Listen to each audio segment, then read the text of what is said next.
মাৰোৱাৰী সম্প্ৰদায়ৰ মানুহে আক্ৰমণ কৰিলে এতিয়া প্ৰত্যাক্ৰমণ হ'ব প্ৰত্যাক্ৰমণে মাৰোৱাৰী সমাজ সাজু থাকক আজি যদি আমি মাৰোৱাৰী মানুহ এটাক এক্সৰ কাণৰ তলত লগাই দিলোহেঁতেন হাজাৰ হাজাৰ পুলিচ আহি আমাক এৰেষ্ট কৰিলেহেঁতেন হাজাৰ হাজাৰ পুলিচ আহি আমাক গ্ৰেপ্তাৰ কৰিলেহেঁতেন কিন্তু এই ছোৱালীজনী গুৰুলা গুৰুলকৈ পিতাৰ পিছত ইয়াত মাত্ৰ 8জন পুলিচ আছে মাত্ৰ 8জন মানে কি হৈছে পুলিচে এই মাৰোৱাৰীকেইটাক সুৰক্ষা দিছে কাৰ নিৰ্দেশত সুৰক্ষা দিছে নাগপুৰৰ পৰা RSSৰ ডাঙৰ ডাঙৰ লিডাৰৰ ফোন আহিছে এতিয়া কথাটো হৈছে এখন সংগ্ৰাম RSS আৰু মাৰোৱাৰীৰ বিৰুদ্ধে একদম খোলাখুলি কথা আৰু শিৱসাগৰত খিলঞ্জীয়া মানুহে মাৰোৱাৰীৰ স্বৰগুৰ খাই এই ইমানখিনি দল সংগঠন থাকোঁতে কেতিয়াও নহ'ব আৰু এতিয়া কথাটো হৈছে কাণত ধৰি তামোল পাণ লৈ বটা দি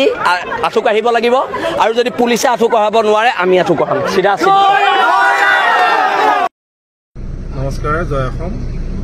মই সুজিত দত্ত বিলাসী থানা অসম যোৰহাট জিলাৰ মুখ্য সচিব ইতিমধ্যে সকলোৱে গম পাইছে যে যোৱাকালি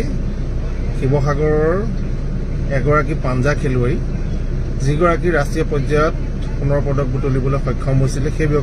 মহিলাগৰাকীক এজন মাৰোৱাৰী সম্প্ৰদায়ৰ ব্যক্তিয়ে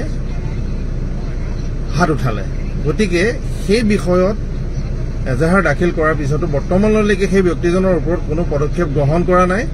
আমি পুলিচ প্ৰশাসনক আমি আহ্বান জনাইছো ইতিমধ্যে আজি শিৱসাগৰত উত্তাল প্ৰতিবাদ সাব্যস্ত হৈছে আমাৰ বিলাসী থানাৰ তৰফৰ পৰা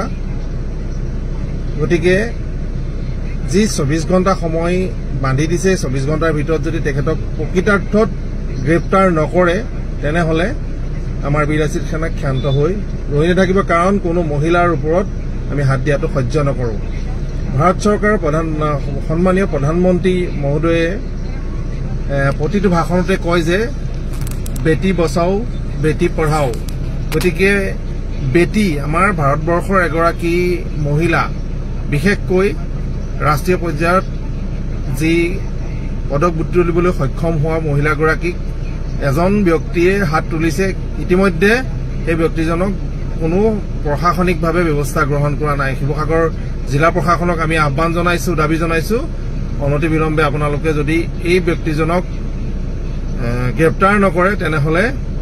আমি যোৰহাট জিলা বাকি জিলাসমূহেও উত্তাল প্ৰতিবাদ কৰিবৰ বাবে আমি শিৱসাগৰৰ অভিমুখে ৰাওনা হ'ম গতিকে আমি এই সময় নিৰ্ধাৰণ কৰি দিয়া সময়ৰ ভিতৰত যদি আপোনালোকৰ স্থিতি স্পষ্ট নকৰে তেনেহলে আমাৰ বিলাসী থানা অসমৰ নিজাববীয়া ব্যৱস্থা গ্ৰহণ কৰিম তাৰ বাবে প্ৰশাসন নিজাববীয়াকৈ দায়ী হ'ব আমাৰ বিলাসী থানা কোনো এজন ব্যক্তিক কোনো এজন সৈনিকক যাতে তেখেতসকলে দায়ী কৰিব নোৱাৰিব জয় অসম